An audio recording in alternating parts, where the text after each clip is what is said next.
देखिए कविता में कुछ खास बात नहीं, सिचुएशन की बात है। आप अपने ऊपर कल्पना करके देखें, आप सो रहे हैं, सिचुएशन का ध्यान देखें, आप सो रहे हैं और फूल आपके नीचे बिछे हुए हैं, तो समझ लीजिए जिंदगी की पहली अनोखी रात है। और आप सो रहे हैं और फूल आपके ऊपर बिछे हुए हैं, तो समझ लीजिए जिंदगी की आखिरी रात है। बस फूल की सिचुएशन होते ही जिंदगी बदल जाती है। बस उस बदलाव को रोकने के लिए ये कविताएं होती हैं। वो कविताएं जो आपके जीवन में एक हिलोर उठाती हैं और आपको जवान बना देती हैं, क्योंकि कविताओं का रंग कभी ढलता नहीं है। कविताओं के चेहरों पे कभी झुर्रियां नहीं पड़ती, कविताओं का रंग कभी ढलता नहीं है। कविता हमेशा भाववान रहती है, प्रवाहवान रहती है। कविताएं कभी बूढ़ी नहीं होती, कविताएं हमेशा जवान रहती है। आइए उन कविताओं को जवान रखने का श्रेय जिनको दिया गया है, हास्य का एक अनोखा खिलाड़ी, हास्य की नई रचता है कहानी, वो है हमारा राणा राजस्थानी। जोरदार तालियां बजा दीजिए एक बार। मैं तो बहुत बदनसीब इंसान हूं साहब, इतना बदनसीब हूं कि 2000 कोरोना में शादी की भाई साहब मैंने, और मेरी लुगाई मेरी 2 कौड़ी की इज्जत नहीं करती है। ये हिम्मत करो तुम्हारी भी नहीं करती है। लठ तुम्हारे भी पड़ते हैं, सिर्फ फर्क इतना कि मैं कह रहा हूं, आप कह नहीं रहे हो। भाई साहब मेरी लुगाई मेरी 2 कौड़ी की इज्जत नहीं करती, हमेशा मेरे साथ गाली गलौज और बदतमीजी करती है। एक दिन मेरे से रहा नहीं गया, मैं उसकी शिकायत करने के लिए ससुराल गया, पर जाकर जो वहां दृश्य देखा मेरा दिमाग खराब हो गया। मेरी सासू जी लट से ससुर जी की कर रही थी धुलाई, और मैंने कहा तो कंपनी मिस्टेक है भाई। मैं तो ये सोचकर वापिस घर चला आया। मैंने कहा अपने तो गाली गलौज से काम चल रहा, ससुर जी के ऊपर तो लट चल रहा। पर भाई साहब फिर भी मेरे से रहा नहीं गया। 10 दिन बाद वापस ससुराल गया ससुर जी से मिलने। मैंने कहा ससुर जी इस अत्याचार को कब से सह रहे हो? ससुर जी बोले शादी के 2 साल बाद से। मैंने कहा उससे पहले तो उससे पहले केवल गाली गलौज करती थी। मैंने कहा उसके बाद हाथ तबाही तक आई। मैंने कहा उसके बाद लठ मार तक आ गई। अरे मैंने कहा ससुर जी मतलब ये बीमारी धीरे धीरे बढ़ती है। मैंने मन ही मन सोचा मतलब अपने भी बढ़ेगी। और मैंने कहा ससुर जी जब इतना खतरनाक मामला था तो आपने सासू जी की शिकायत ससुराल जाकर ससुर जी से क्यों नहीं की? ससुर जी बोले गया था। मैंने कहा फिर क्या हुआ? कि ससुर जी आईसीयू में एडमिट थे। मैंने कहा वो आईसीयू में क्यों थे? कि वो सासू जी की शिकायत करने उनके मायके गए थे, और ये बात सासू जी को पता चल गई। सासू जी को ऐसा गुस्सा चढ़ा, ससुर जी को 2 लट टिकाए कि ससुर जी को आईसीयू में एडमिट करना पड़ा। अरे मैंने कहा ससुर जी जब इतना खतरनाक मामला था तो आपने तलाक क्यों नहीं लिया? ससुर जी बोले कोशिश की थी, पर उसने देश पर और मारपीट में ऐसा फंसाया कि 6 महीने जेल में रह के आया। तभी ससुर जी पलट कर बोले क्या दामाद जी आप भी कोई शिकायत लेके आए क्या? अरे मैंने कहा नहीं, अपन तो केवल आपसे मिलने आए हैं, ना कोई शिकायत लाए हैं। उस दिन से भाई साहब मैं अपनी लुगाई का हर हुक्म उठा रहा हूं। घर में रोज मार खाता हूं, फिर भी यहाँ के मुस्कुरा रहा हूं। वाह वाह वाह वाह वाह वाह। घर में रोज मार खाता हूं। मेरी पत्नी कहती तुम्हारे में अक्ल नहीं है। मेरी पत्नी मुझे रोज कहती तुम्हारे में अक्ल नहीं है। मैंने कहा बिल्कुल नहीं है। वो बोली तुम्हें कैसे पता? मैंने कहा मेरे अंदर थोड़ी बहुत भी अक्ल होती तो आज तो मेरी लुगाई थोड़ी होती। 20 लाख खर्च करके इतनी बड़ी मुसीबत घर नहीं लाता। 20 लाख के ब्याज में तो इतना ने इस्तेमाल किया ब्याज का। बहुत सारे मामले पड़े हैं साहब, बहुत सारे काम करने पड़ते हैं। 2020 में कोरोना आया और 2020 में मैं शादी करके घर में लुगाई लाया। मानो 2 गंभीर बीमारी एक साथ मेरे घर में आई। एक थी कोरोना तो दूसरी थी लुगाई। दोनों ही बीमारी बड़ी खतरनाक होती है। सिर्फ फर्क इतना है कि कोरोना जल्दी जान ले लेती है और लुगाई ऐसी बीमारी है जो रोज खून पी के लेती है। कोरोना बीमारी का वैक्सीन के रूप में इलाज है, पर लुगाई ऐसी बीमारी है जो अभी तक लाइलाज है। साहब मेरी शादी नहीं हो रही थी, मेरे घर वालों ने 1 लाख रुपए का पेट्रोल जलाया साहब। तब मेरी सगाई तय हुई कि 20 मार्च को बारात लेके जाना है और लोगों को शादी करके घर में लाना है। भाई साहब मजा आ गया कि 20 तारीख को बारात लेके जाना है। नहीं सच्ची घटना बता रहा हूं, कोई झूठी बात करता नहीं हूं। मेरी जिंदगी मेरी सारी अपनी पीड़ा है। कि पहले तो मेरी सगाई नहीं हो रही थी। बहुत मुश्किल से मेरी सगाई तय हुई कि 20 तारीख को बारात लेके जाना है, लोगों को शादी करके घर में लाना है। भाई साहब मजा आ गया, पर मेरी बदनसीबी मेरा साथ नहीं छोड़ती साहब। शादी के केवल 5 दिन रहे और 15 तारीख आई, मालूम पड़ा कि लॉकडाउन लग गया। शादी कैंसिल हो गई भाई साहब। अब 3 महीने तक दिन रात लुगाई से फोन पे व्हाट्सएप पे बातें कर कर बिताए। 3 महीने बाद 20 दिन के लिए लॉकडाउन खुला भाई साहब, मैं तुरंत गया और लुगाई को शादी करके घर लाया। मेरे दोस्तों ने 50,000 रुपए लगाकर मेरी सुहागरात के लिए कमरा सजाया, पर जैसे ही मैं अपनी लुगाई को लेकर घर में प्रवेश करता, उससे पहले मेरी लुगाई की तबीयत खराब, सांस लेने में तकलीफ, कोरोना हो गया। डॉक्टर को बुलाया तो डॉक्टर ने उसको कोरोना लक्षण बताया। पूरे घर वालों की रिपोर्ट करवाई तो उसकी पॉजिटिव, हम सबकी नेगेटिव आई। अब भाई साहब जिस कमरे में सुहागरात मननी थी उसमें उसको क्वारंटाइन किया और पूरे घर वालों की रिपोर्ट करवाई तो उसकी पॉजिटिव, हम सबकी नेगेटिव आई। अब भाई साहब मैं 8 दिन तक उसके कमरे में ऐसे झांक कर देखता जैसे कोई कुत्ता रोटी को देख रहा हो। ये अच्छा है यार, ये कुत्ते वाला शब्द अच्छा है। भाई साहब मैं कुत्ता तो मैं बन रहा हूं, मजा आपको आ रहा है? जैसा बनेगा आदमी वैसा भाई ही दिखेगा। साहब मैं 8 दिन तक उसके कमरे में ऐसे झांक कर देखता जैसे कोई कुत्ता रोटी को देख रहा हो। भाई साहब वो मुझे अंदर से देखे, मैं उसे बाहर से देखूं। भाई साहब फिर 8 दिन बाद वापस सबकी रिपोर्ट करवाई तो उसकी रिपोर्ट आई नेगेटिव। अरे मैं खुश हो गया, मैंने कहा मजा आ गया। पर 10 मिनट बाद अपनी रिपोर्ट आई पॉजिटिव, अपन पॉजिटिव।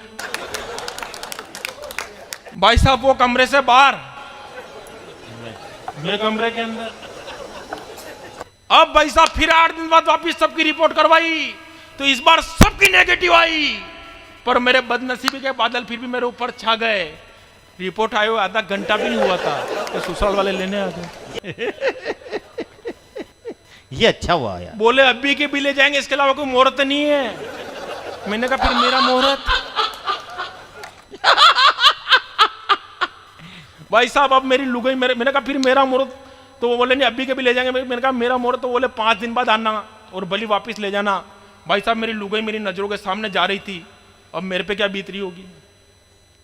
अपन दुकानदार से रसगुल्ले का डिब्बा लाए, उसमें से एक भी नहीं खाए और दुकानदार अपनी नजरों के सामने से ले जाए।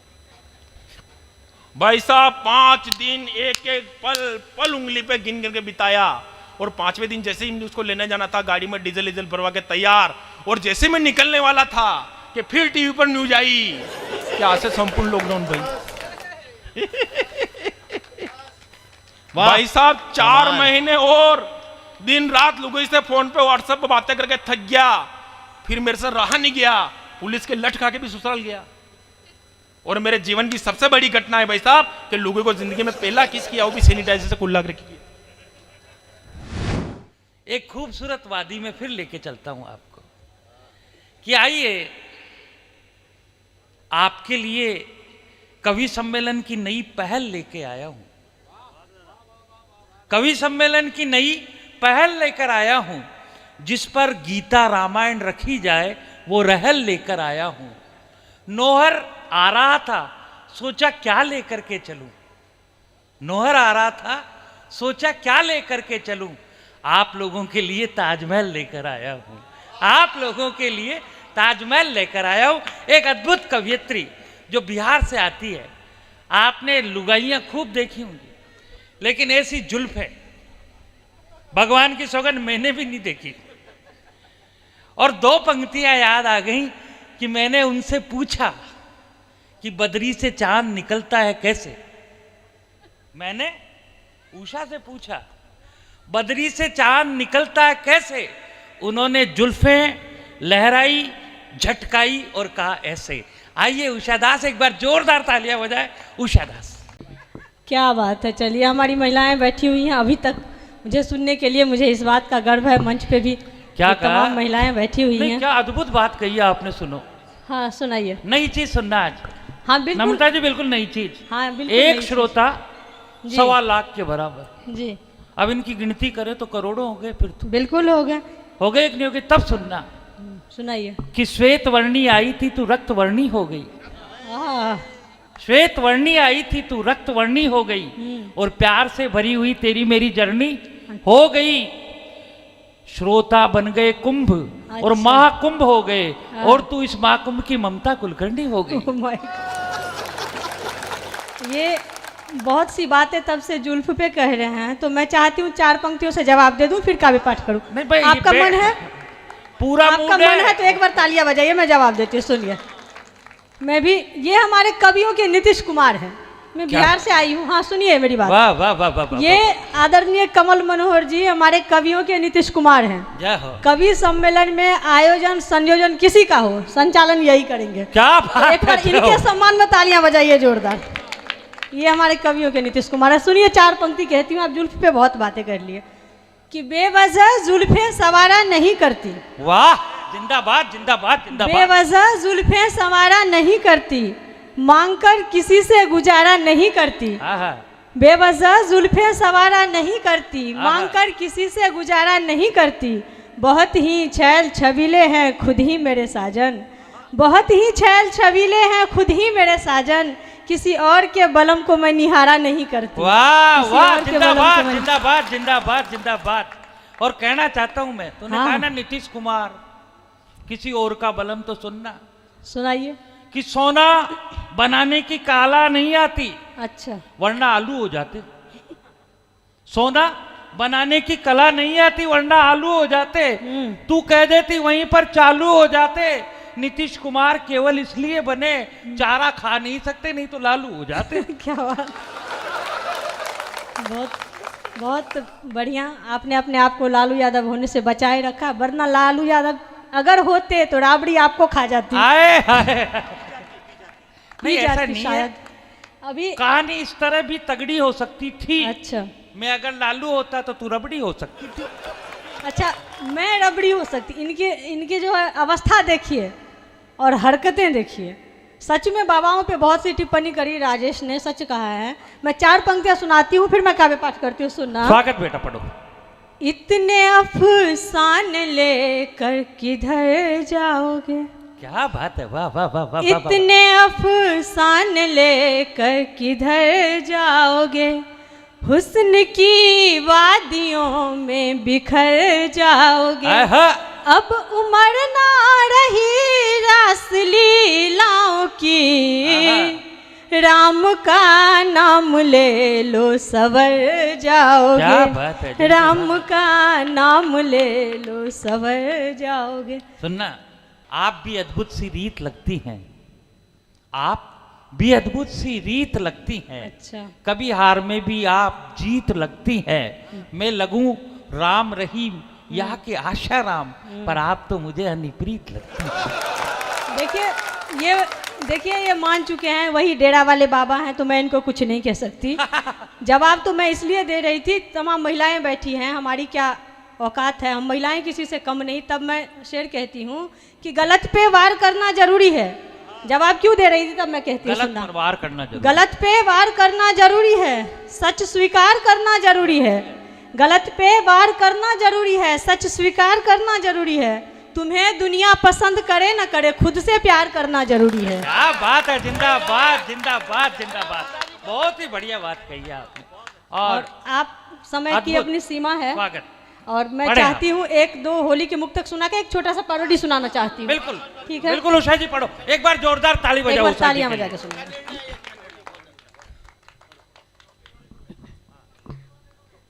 टोपी वाले को, हाँ हाँ, अच्छा उस टोपी वाले को, अच्छा अच्छा, आज कोई बात नहीं है, वो बहुत ध्यान से सुन रहे हैं। मुझे नहीं, और एक लगता बात है- और कहना चाहता हूँ हाँ, मैं कहिए। आपको, कि कवि सम्मेलन में इस तरह की राय बनाई जाए। हम्म, सर्दी ज्यादा है, इसलिए चाय पिलाई जाए। चाय पिलाई जाए, क्या बात है।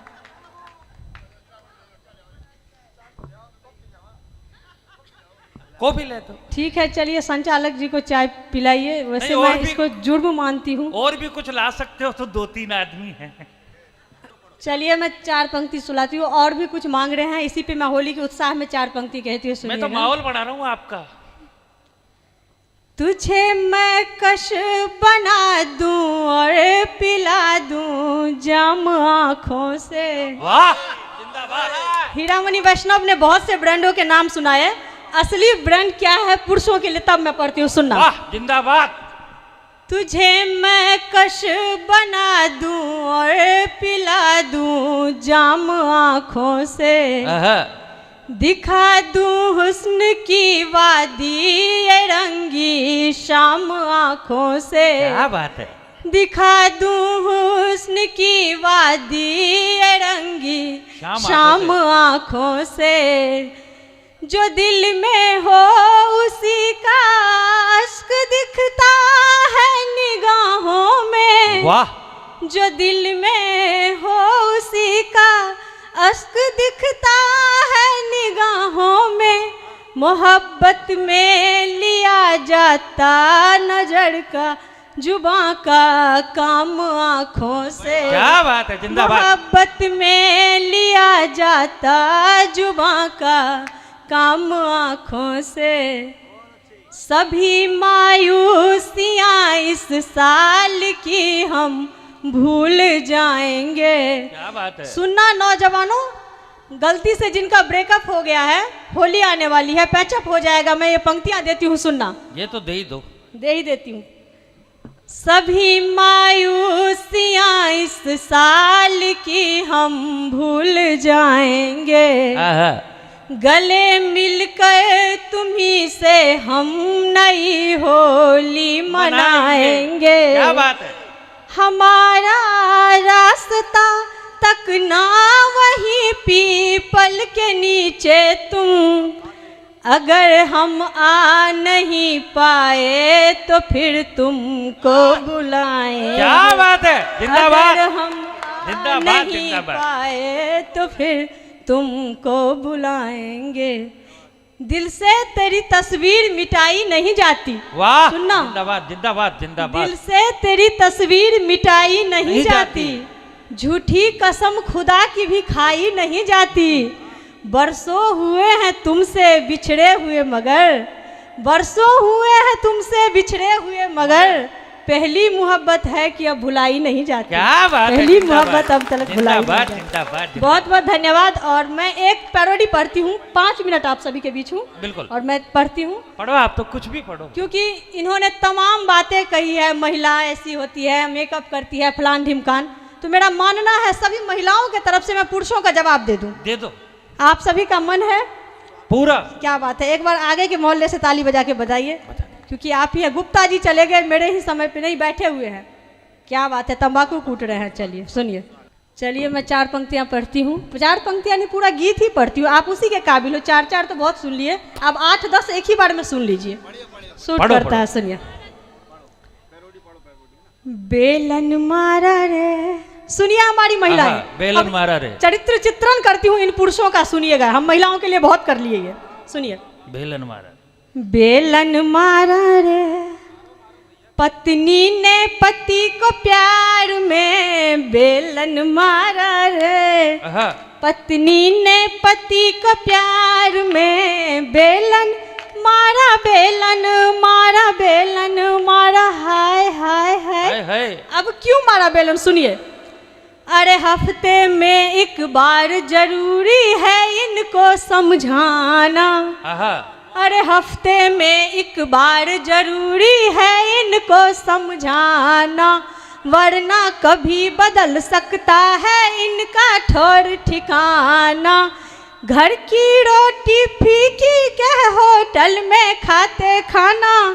अरे रोज रात घर देर से आए करके नया बहाना। अरे करके नया बहाना। बोलो फिर क्या हुआ? क्या हुआ? फिर बेलन मारा रे, पत्नी ने पति को प्यार में बेलन मारा रे। अब हरकतें देखिए इनकी और महिलाएं समर्थन करिए, सुनिए। अरे खुद की बीवी चंद्रमुखी पर नहीं रास है आती। ये सभी पुरुषों की समस्या है, सुनना। अरे खुद की बीवी चंद्रमुखी पर नहीं रास है आती। कोई कल मुँह ही हंस दे तो डार्लिंग कहलाती। कोई कल मुँह ही हंस दे तो डार्लिंग कहलाती। भला बताओ कैसे पत्नी ऐसे चुप रह जाती। अरे बेमतलब गाली बरसाए तभी चैन है पाती। अरे तभी चैन है पाती। वाह वाह। फिर बेलन मारा रे, पत्नी ने पति को प्यार में बेलन मारा रे। अब अंतिम बेलन सौंपती हूँ और बात सच्ची। स्वागत हो, स्वागत हो। जय हो, जय हो, जय हो। क्या बात है, देखो ये भुक्तभोगी लोग थे जो रोज बेलन खाते हैं, एक बार इनके सम्मान में जोरदार तालियां बजाए। क्या बात है। स्वागत स्वागत। अब मैं अंतिम पंक्ति सौंपती हूँ और बात सच्ची अच्छी लगे तो आप सभी का अंत पंक्ति सुनिएगा। अरे बेलन मारा रे, सुनो अब, सुनो सभी पतियों पत्नी की सच्ची ये लाचारी, सुनो सभी पतियों पत्नी की सच्ची ये लाचारी, दो दो बच्चे जने तुम्हारे सुंदरता गई सारी, हम भी हुस्न परी थे जब थी कच्ची कली कवारी, अरे मेरे पीछे भी लड़कों की भीड़ लगी थी भारी, अरे भीड़ लगी थी भारी, फिर तुमने ब्याह रे तो आन पड़ी मझधार में बेलन मारा। बहुत बहुत धन्यवाद। अच्छा, महिलाएं काफ़ी देर से मैं देख रहा हूँ कुछ महिलाएं ताली भी नहीं बजा रही। देखो मफतलाल जी की पत्नी को तो ये सुविधा है क्योंकि उनको तो पेमेंट देनी है हमें, वो ताली नहीं भी देंगी तो भी चलेगा, पर आपको ये सुविधाएं नहीं है, आपको ताली बजानी पड़ेंगी।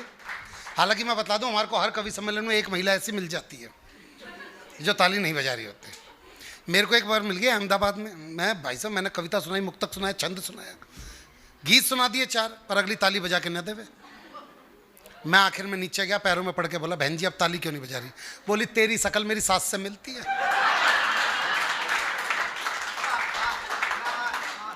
ये है, और इनका ऐसे ही है भाई साहब, जब ये सास बनती है ना बहू अच्छी नहीं मिलती, और जब बहू बनती है तो सास अच्छी नहीं मिलती, जब नंद मिलती है तो भाभी अच्छी नहीं मिलती, जब भाभी बनती है तो नंद अच्छी नहीं मिलती, जब देवरानी बनती है तो जेठानी अच्छी नहीं मिलती, जब जेठानी बनती है तो देवरानी अच्छी नहीं मिलती। और बात रही पति की, वो तो आज तक किसी औरत को ढंग का। और देखो इस बात पे मफतलाल जी की बीवी ने ताली बजा दी भाई साहब, तो इसका मतलब तालियां असर करती हैं भाई साहब। और मैं इतना भी अच्छी तरह से जानता हूँ, वो हरिद्वार की तरफ 2 बसें जा रही थी, आगे वाली बस में सारी सास और पीछे वाली बस में सारी बहुएं, तो सास वाली बस खाई में गिर गई, बस जो बहुएं उनके लिए चुटकुला खत्म, उनको सुनना भी नहीं आगे क्या हुआ। मेरे 756 कवि सम्मेलनों का रिकॉर्ड है, हमेशा कवि सम्मेलन से नीचे उतरते 4-5 नई बहुएं आके मुझसे हमेशा पूछती हैं, भैया कौन से टूर एंड ट्रैवल से भेजी थी तुमने अपनी सास? ये होता है। तो सास वाली बस खाई में गिर गई, देख के बहू वाली बस में एक बहू ने रो रो के, हो मेरी सास, हो मेरी सास। सबने बोला ओहो तो बहुत प्यार करती थी। कह रही ना मेरी वाली तो आई ना। तो देखो हालात, हम घर से ही, हाथ से जब भी निकलता भाई साहब घर से निकलता है। अब मैं उस व्यक्ति को बुलाना चाहता हूं जो आंधियों में चला जाए तो 1-1 किलोमीटर पीछे हो जाता है। यकीन मानो गोवर्धन में जब भी परिक्रमा लगाने आता तो घरवाली कहती है आंधियों के दिनों में नहीं जाओगे तुम, 14 कोस की परिक्रमा 85 कोस के करके आते हो तुम पूरी। एक ऐसा व्यक्ति जब आंधियों में निकलता है तो अपनी जेब में ईंट रोड़े रख लेता है ताकि मैं ज्यादा पीछे न जाऊं। एक ऐसा व्यक्ति मैं बतला दूं कि इतना हल्का हो गया हूं, ये अपनी पत्नी को 4 पंक्तियां सुनाते, सुनिएगा आपके भाई साहब। फिर उसके आगे की 2 पंक्तियां ये बोल रहे थे कि इतना हल्का हो गया है, इतना हल्का हो गया हूं तेरी जुदाई में। ये अपनी पत्नी को कह रहे थे, इतना हल्का हो गया हूं तेरी जुदाई में कि मच्छर भी उठा के ले जाते हैं 4 पैसे। और कोई कहता है भिंड से, कोई कहता है मुरैना से, मैं कहता हूं ये निकला है हड़प्पा की खुदाई से। एक बार आपकी जोरदार तालियों के बीच में भाई साहब बाबूलाल ढिंगिया जी। भैया मेरा किसी से निवेदन है, प्लीज ये पंखा बंद कर दो। अगर ये कभी उड़ गया ना, अगर ये कभी उड़ गया तो दिक्कत हो जाएगी भाई साहब। वो बंद भी करने आ रहा हो तो वो बंद भी करने आ रहा है। जी जी। महाचैत से नई साल शुरू हुई, हाँ आप सबको नई साल मुबारक हो। हाँ भाई साहब मैं बिल्कुल शांत बैठा था, 26 किलो का आदमी। पाल जी ने मुझे उठाया, मैं भी भगवान से प्रार्थना करता हूँ भगवान जिसने मुझे उठाया उसे तू उठा। और भाई 1 मिनट भाई साहब, और भाई साहब जो मेरी घरवाली की बात कर रहे, हाँ एक इनकी घरवाली की बात सुन लीजिए। हाँ सुना दो जी। हम कवियों का साहब आना जाना होता है। एक दिन अकस्मात है सब हुआ, मुझे दिल्ली में कोई साधन नहीं मिला। मैंने कहा क्या करूं मैं, चलो जी विनोद पाल जी के यहाँ रुकते, मैं इनके घर रुका था। हाँ मुझे ये पता नहीं था कि इनके घर में गृह युद्ध छड़ा हुआ। एक सप्ताह से इनकी धर्मपत्नी इनसे कोई बात नहीं कर रही। हाँ जैसे मैं आया, हाँ। इन्होंने कहा मेरी धर्मपत्नी नाराज है, डीगिया जी घर आ गए, अब मेरी बात कैसे बने। लेकिन इन्होंने मेरा सम्मान किया, मुझे खाट पर बैठाया और घरवाली को आवाज दी कि शायद आज मेरे मुख अपने मुख से मुझसे बोल जाए। अरे बोल जरा सुनना, डीगिया जी आए, थोड़ा पानी पिलाना। घरवाली बोली बूढ़े क्यों घड़ा में, क्यों गुस्सा में थी। ये कभी थे साहब बुद्धि से काम लिया। बोल घड़ा कहाँ है, क्या रसोईया में। हाँ अरे बोल रसोईया कहाँ है, मकान में। अरे बोल मकान कहाँ है के गांव में, बोल गांव कहाँ है के पंचायत में, बोल पंचायत कहाँ है के तहसील में। अरे बोल तहसील कहाँ है के जिले में, बोल जिलो कहाँ है के प्रांत में। अरे बोल प्रांत कहाँ है के भारत में, बोल भारत कहाँ है के एशिया में। अरे बोल एशिया कहाँ है के संसार में, बोल संसार कहाँ है के पानी में। बोल पानी कहाँ है के बूढ़े क्यों घड़ा में लादर पे बादे। ये भाई जिंदाबाद, भाई जिंदाबाद, एक बार जोरदार तालियां भाई। वाह वाह, क्या ताकत में दिखलाई है भाई, वाह। ये इसकी औकात है साहब। हाँ मेरे और बताऊं एक दूसरी बात और भी पता नहीं बुरी लगी, बुरी जो लगी, कह रहे साहब बुढ़ापा इसकी वाली। धर्मपत्नी ने जेब में ईंट धरता ही पत्थर धर दिए। हाँ। ये सब होता जाता है साहब। हाँ। वास्तव में सच कह रहा हूँ, इटावा से कब सम्मेलन से हम वापस लौट रहे थे हाँ और भाई साहब मुझसे बोले मेरे इस डील डॉल को देख करके, हाँ। अरे अब्दुल ठीक है जी ये क्या है रेलवे स्टेशन पर। हाँ। अरे मैं भाई साहब ये तो वजन तोलने की मशीन है। हाँ तो यार बोल भाई साहब वजन तोलो, अपना भी तोलो हमारा भी तोलो। हाँ। मैंने कहा भैया तोल। तो बोले एक शर्त रखना है। बोला हाँ। बोल भाई साहब मैं जब वजन अपना तोलाऊं तो आप पैसे देना। हाँ 13 तोलाए तो मैंने कहा यार वास्तव में दिल्ली के लोग होशियार हैं। हाँ तो साहब हुआ क्या, इन्होंने मुझे मशीन पर चढ़ा दिया साहब और 1 रुपए का सिक्का डाला, उसमें एक कार्ड आया जिसमें लिखा था 26 किलो 600 ग्राम मेरा वजन। मैंने पाल जी को मशीन पर चढ़ा दिया साहब। मशीन पर जैसे मैंने चढ़ाया 1 रुपए का सिक्का डाला, सच बताऊं कोई कार्ड ही नहीं आया। हाँ 2 रुपए का डाला फिर भी कोई कार्ड नहीं आया। हाँ। और जब 5 रुपए का सिक्का डाला तो इतना बड़ा कार्ड आया और कार्ड में लिख रहा बोल कृपया कार्ड को गौर से पढ़ें, मशीन पे एक साथ 5-5 ना चढ़े। बढ़िया। मेरे भाई साहब कह रहे थे, बोले भाई साहब 5 पांडव बैठे द्रौपदी जी हैं। अरे यार भाई साहब तुझे ये नजर आ रहे हैं, मुझे लंका नजर आ रही है। रावण जी इधर धरे हैं, कुंभकर्ण जी इधर पर हैं, सीता बेचारी अशोक वाटिका में राम ही राम पुकार रही। लीजिए साहब मैं बहुत सीधा साधा कवि हूँ, काम करने निकला कवि हूँ। अगर कोई अल्फाज मेरे मुख से निकल जाए तो माफ करना साहब, माफ के अलावा मेरा करोगे का आप। और एक बात और बता दूं साहब, ये सब पढ़े लिखे कवि हैं। हाँ मैं गांव का कवि हूँ, मात्र 5वीं पास कवि हूँ, ये भी सच बता रहा हूँ। अच्छा। ये पढ़े लिखे कवि हैं साहब, पढ़ लिख के कोई तीर तो मान ना लियो, कर कब रहे भाई मैं 5वीं पास कर रहा हूँ। भाई वाह। और एक बात और कह दूं साहब कि जब मैं घर से चला तो मेरी धर्मपत्नी ने मेरी जेब में ईंट पत्थर रख दिए क्योंकि वजन से कहीं उड़ेगा तो नहीं। हाँ। लेकिन भाई साहब जब मैं उहेर के बस अड्डे पाया हाँ तो कंडक्टर बुरी तरह चल रहा, बाबा कहाँ जाएगा, बाबा कहाँ जाएगा। मैंने गुस्से में कह दिया स्वर्ग जाऊंगा, ले चलेगा का। हाँ ड्राइवर बोलो बाबा आजा मेरे पहिया के नीचे, तू आज स्वर्ग पहुंचा दूँ।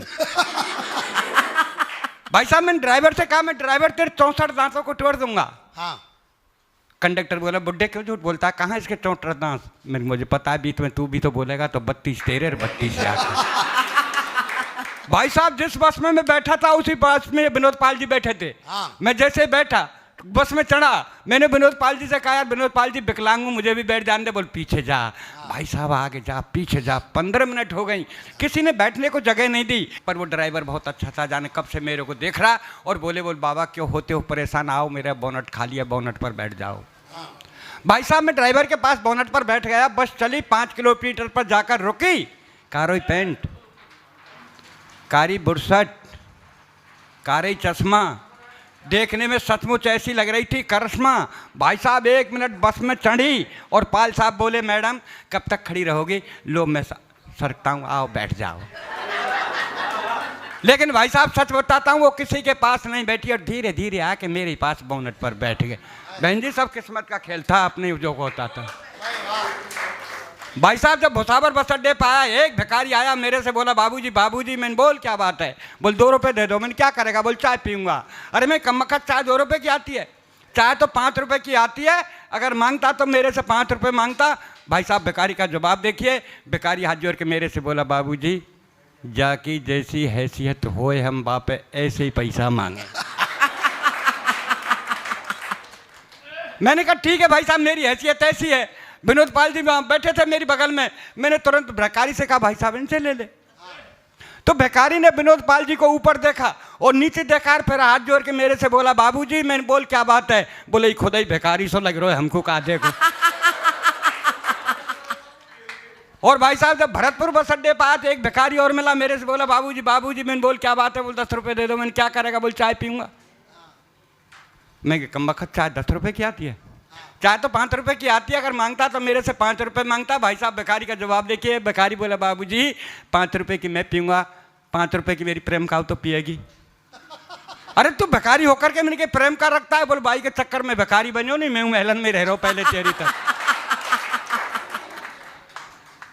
और भाई साहब जब ठीक आपके मुथरा धौरी प्याऊ पे आया तो एक भिखारी आया और मेरे से बोला बाबूजी बाबूजी कुछ 2 दिन का भूखा हूँ दे दो। भाई साहब विनोद पाल जी गुस्से में थे, बोले नहीं है कुछ नहीं है। कि नहीं बाबूजी दे दो। 5 रुपये दे दो। विनोद पाल का नहीं है। 4 रुपये दे दो बाबूजी। विनोद पाल जी बोले नहीं है। अरे तो बोल 1 रुपये दे दो। बोल नहीं है। तो बोल तू यहाँ खड़ो खड़ो क्या कर रहे हो? तो बोल क्या करूँ? बोला आजम मेरे संग मथुरा में दोनों जने मांगेंगे। और ठीक जब भाई साहब आपके यहाँ आया भूतेश्वर के पास में इस पे, तो मुझे नज़र उठा के किसी ने नहीं देखा। एक डॉक्टर साहब ने बोला डॉक्टर साहब माफ़ करना, मैं आपके बारे में नहीं, मैं तो उन राजस्थान के डॉक्टरों के बारे में रचना पढ़ रहा हूं। बहुत बढ़िया। कि मरीज का दाहिना पैर कटना था, डॉक्टर साहब ने बायां पैर काट दिया। अब ये बात अलग है कि अगर राजस्थान में कब तक पढ़ता हूँ तो यूपी के डॉक्टरों की कहता हूँ कि एक मरीज की अंतिम चल रही थी घड़ी। एक मरीज की अंतिम चल रही थी घड़ी और डॉक्टरों की भीड़ घेरे खड़ी। तो डॉक्टर साहब मरीज से बोले बोल भैया तेरी अंतिम इच्छा वो तो बता जा। मरीज बोला डॉक्टर साहब मेरी अंतिम यही इच्छा कि मेरी जगह तू मर जा। मरीज बोला और डॉक्टर साहब मेरी अंतिम यही इच्छा कि मेरी जगह तू मर जा। तो डॉक्टर साहब हो गए नाराज। मरीज बोला हजूर आप क्यों होते नाराज? मेरी विनती पे दीजिए ध्यान, आप तो इस कलयुग के साक्षात भगवान। डॉक्टर बोला कैसे? मरीज बोला ऐसे कि चौराहे पर हुई हत्या को आप आत्महत्या में लिख सकते हैं। चौराहे पर हुई हत्या को आप आत्महत्या में लिख सकते हैं और दाहिने पैर की जगह आप बाएं पैर को काट सकते हैं। तो क्या डॉक्टर साहब मेरी जगह आप नहीं मर सकते हैं? भाई वाह वाह वाह वाह वाह वाह वाह।